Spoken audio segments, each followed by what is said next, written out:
Hi everyone. Just wanted to take a moment to touch base, see how you guys were doing. Hopefully you had a really nice holiday weekend. So, quizzes so far. It looks like everyone is doing really well on the quizzes up to this point. There's nothing that's really standing out to me so far, at least. So there's no one question, it seems like, that a majority seem to be getting wrong. It might just be a single question here and there for folks. So hopefully you're feeling pretty good about quizzes so far, and they seem pretty straightforward.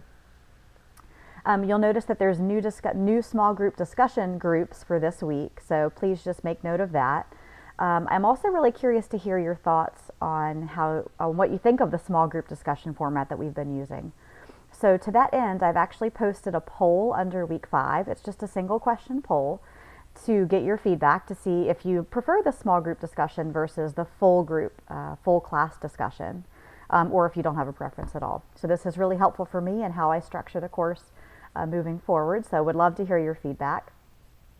But hopefully, again, as I mentioned before, the intention of these small group discussions is to help it feel like a true small group discussion, just like it would in an on-ground course. So my hope is that you're getting a feel for that versus, sort of having to go through all of the posts and sort of pick and choose from there. So anyhow, let me know what you think. The two are two big projects, so your personal health behavior change project and the genealogy project. Just a couple of questions that I've been getting, and also just a little bit for clarification, or a little bit of information for clarification rather, is I realize that these two projects seem pretty similar, especially at first. The genealogy project, it starts off very personal, right? You're looking at your own personal family tree. But at this stage in the game, I want you to take a step back and actually look at the family tree like you would as a third party. So almost pretend as though you're working with a client and your client has handed you this family tree and says, what do you think? And now you're starting to, again, look over this, identify what are some of the sort of the glaring issues, glaring health concerns, the things that really stand out that you could be most at risk for.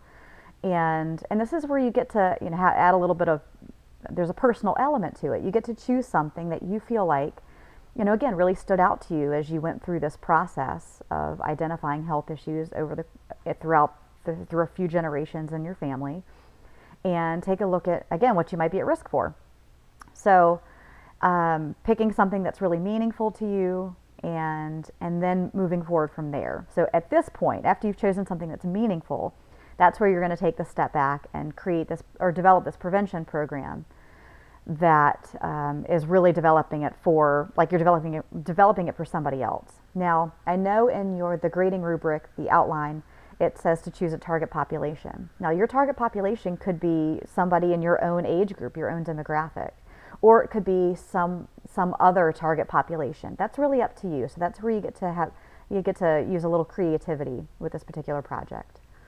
With the Personal Health Behavior Change project, the idea or the intention behind this assignment is for you to understand firsthand what it's like to go through and make a behavior change, to go through the process.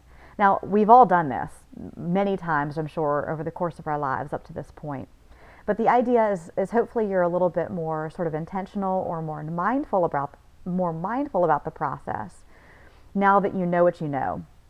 I think it's an invaluable process because when you think about, in your role as a nutrition educator, if you're working one-on-one with clients, understanding what the process is like firsthand so that you're better able to help facilitate the behavior change process with other people now that you've gone through it and understand what it takes to actually make that change.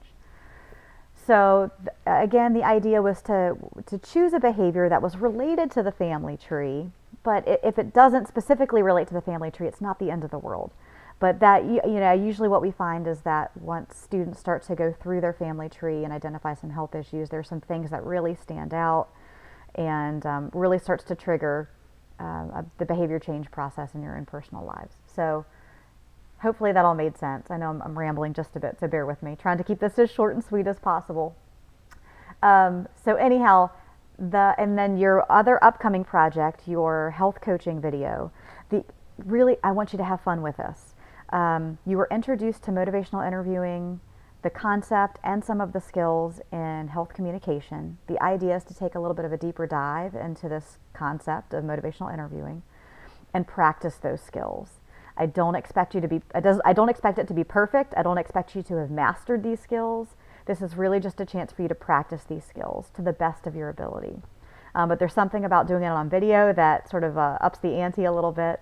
But it's nice. So it's a really nice way to go through the process and to be able to share it with me, and so I can provide some feedback for you. So hopefully you're looking forward to that. It's a lot of fun. Pick a friend or a family member who's up for the challenge, anyhow, and enjoy the process. So if you guys have questions, comments, or concerns, feel free to chat. Whether it's through email, you can always just pick up the phone, give me a call. We can schedule an Adobe Connect session. Hopefully you guys have all had a chance to schedule our sort of midpoint check-in session. I'd love to connect through Adobe Connect so we could talk by video, but I understand that doesn't always work sometimes for just how schedules work out. So if phone works better, then please by all means let me know. Happy to talk by phone too. I think most everyone was able to sign up for a session. I think there were just a couple folks who weren't. So if there's a time that just didn't work out for you, please let me know. I'm happy to find a time that works for the two of us. We can make that happen. So anyhow, enough rambling. You guys have a great afternoon, and I look forward to catching up soon. Also, be on the lookout. I'm going to post a second video, hopefully later today. The week seems to be getting away from me.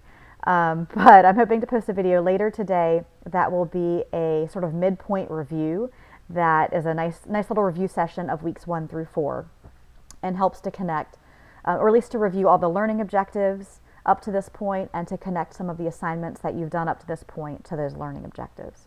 So, all right, have a great day, and I will talk to you soon. Bye.